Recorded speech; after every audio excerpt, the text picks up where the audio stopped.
ನಮಸ್ಕಾರ ರೀ ಎಲ್ಲರಿಗೂ ಸೈನಿಕನ ಮಡದಿ ವಿಲೇಜ್ ಕನ್ನಡ ಚಾನಲ್ಗೆ ಸ್ವಾಗತ. ಹೊರಗಡೆ ಹೋಗಿ ಕೆಲಸ ಮಾಡೋರಿಗೆ ಅಟ್ಲೀಸ್ಟ್ ಸಂಡೇ ಆದರೂ ರಜಾ ಕೊಡ್ತಾರೆ. ಆದ್ರೆ ನಾವು ಮನೆ ಒಳಗೆ ಕೆಲಸ ಮಾಡೋರಿಗೆ 365 ದಿನ 24 ತಾಸು ಒಳಗೆ 14 ಅವರ್ಸ್ ಕೆಲಸ ಮಾಡಿದ್ರೂ ಸಂಭಾವನೆ ಇರಲಿ ನಮ್ಮನ್ನು ಹುರಿದುಂಬಿಸುವಂಥ, ನಮ್ಮನ್ನು ಎಂಕರೇಜ್ ಮಾಡುವಂಥ, ನಮ್ಮನ್ನು ಮೋಟಿವೇಟ್ ಮಾಡುವಂಥ ಯಾವ ಮಾತನ್ನು ಕೇಳಿ ಬರೋದಿಲ್ಲ. ಅದ್ರ ಬದಲಾಗಿ ಅದು ಸರಿ ಇಲ್ಲ, ಇದು ಸರಿ ಇಲ್ಲ, ಇದು ಹಿಂಗಾಗಬೇಕಿತ್ತು, ಹಂಗೆ ಯಾಕೆ ಮಾಡಿದಿ ಅನ್ನೋ ಮಾತು ಜಾಸ್ತಿ ಕೇಳಿ ಬರ್ತಾವ. ಆಲ್ಮೋಸ್ಟ್ ಆಲ್ ಎಲ್ಲ ಹೆಣ್ಮಕ್ಳ ಸ್ಟೋರಿನ ಹಿಂಗೆ ಐತಿ. ಆದರೆ ನಾವು ಅದಕ್ಕೆಲ್ಲ ತಲೆ ಕೆಡಿಸ್ಕೋದಿಲ್ಲ. ಯಾಕಂದ್ರೆ ಗಂಡನ ಮನೆಯೊಳಗೆ ಯಾರಿಗೆ ನಮ್ಮ ಅವಶ್ಯಕತೆ ಇರ್ತಿತ್ತೋ ಇಲ್ಲೋ ಗೊತ್ತಿಲ್ಲ, ನಮ್ಮ ಮಕ್ಕಳಿಗೆ ಮಾತ್ರ ತಾಯಿ ಅವಶ್ಯಕತೆ ಭಾಳ ಇರ್ತೈತಿ. ಪ್ರತಿಯೊಂದು ಹೆಣ್ಮಗಳು ಜಾಸ್ತಿ ದೇವ್ರ ಹತ್ರ ಕೇಳ್ಕೊಳ್ಳೋದೇನಂದ್ರೆ, ನನ್ನ ಮಕ್ಕಳನ್ನ ಯಾವುದೇ ಮೂರನೇ ವ್ಯಕ್ತಿ ಕೈಯಾಗ ಸಿಗದಂಗೆ ಅವ್ರು ಸ್ವಲ್ಪ ದೊಡ್ಡವ್ರು ಆಗೋವರೆಗೆ ಅವ್ರಿಗೆ ನಾವು ಆಸರೆ ಆಗಿರೋ ಥರ ನೋಡ್ಕೊ ಅಂತ ಹೇಳಿ ಬೇಡ್ಕೋತೀವಿ. ಓಕೆ, ಬರ್ರಿ ಇವತ್ತು ನಾ ಏನು ಅಡುಗೆ ಮಾಡೀನಿ ಅಂಥೇಳಿ ನೋಡೋಣಂತ. ಈ ವಿಡಿಯೋನ ಎಂಡ್ವರೆಗೆ ನೋಡ್ರಿ. ಹಂಗೆ ಇಷ್ಟ ಆದ್ರೆ ಲೈಕ್ ಮಾಡಿರಿ, ಕಮೆಂಟ್ ಮಾಡಿರಿ. ಹಂಗೆ ಯಾರು ಸಬ್ಸ್ಕ್ರೈಬ್ ಮಾಡ್ಕೊಂಡಿಲ್ಲಲ್ಲ ದಯವಿಟ್ಟು ಸಬ್ಸ್ಕ್ರೈಬ್ ಮಾಡ್ಕೊರಿ.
ನಾನು ಬೆಳಿಗ್ಗೆ ತಾಲಿಪಟ್ಟಿ ಮಾಡ್ಕೊಂಡಿದ್ನಿ. ಹಂಗೆ ಮಧ್ಯಾಹ್ನ ಚಪಾತಿ ಜೊತೆ ಚಲೋ ಆಗ್ತೈತೆ ಅಂಥೇಳಿ ಬಿಳಿ ಕಡ್ಲಿ ಹಂಗೆ ಆಲೂಗಡ್ಡೆ ಮಿಕ್ಸ್ ಮಾಡಿ ಪಲ್ಯ ಮಾಡ್ಕೊಂಡಿದ್ನಿ.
ಕರ್ಬೂಜ ಹಣ್ಣು ಇತ್ತಂತೇಳಿ ಹಂಗೆ ಬಿಸಿಲು ಭಾಳ ಇತ್ತು. ಹಂಗೆ ಏನಾದರೂ ಒಂದು ಜ್ಯೂಸ್ ಮಾಡೋಣ ಅಂಥೇಳಿ ಅದ್ರದ್ದು ಜ್ಯೂಸ್ ಮಾಡ್ಕೊಳಕತ್ತಿದ್ನಿ.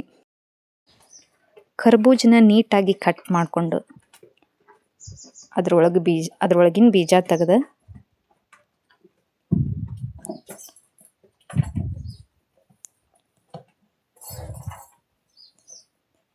ಅದೆಲ್ಲ ಒಳಗಿನ ಅದಕ್ಕೆ ಇದಿರ್ತೈತಲ್ಲ, ಕಂಡ ಏನಿರ್ತೈತಲ್ಲ ಅದನ್ನು ನೀಟಾಗಿ ಬಿಡಿಸ್ಕೊಂಡು ಅದಕ್ಕೆ ಸ್ವಲ್ಪ ಬೆಲ್ಲ, ಹಾಲು, ಸ್ವಲ್ಪ ಕಂಪಿನ ಸಾಮಾನು ಹಾಕಿ ಮಿಕ್ಸಿ ಮಾಡ್ಕೊಂಡೀನಿ.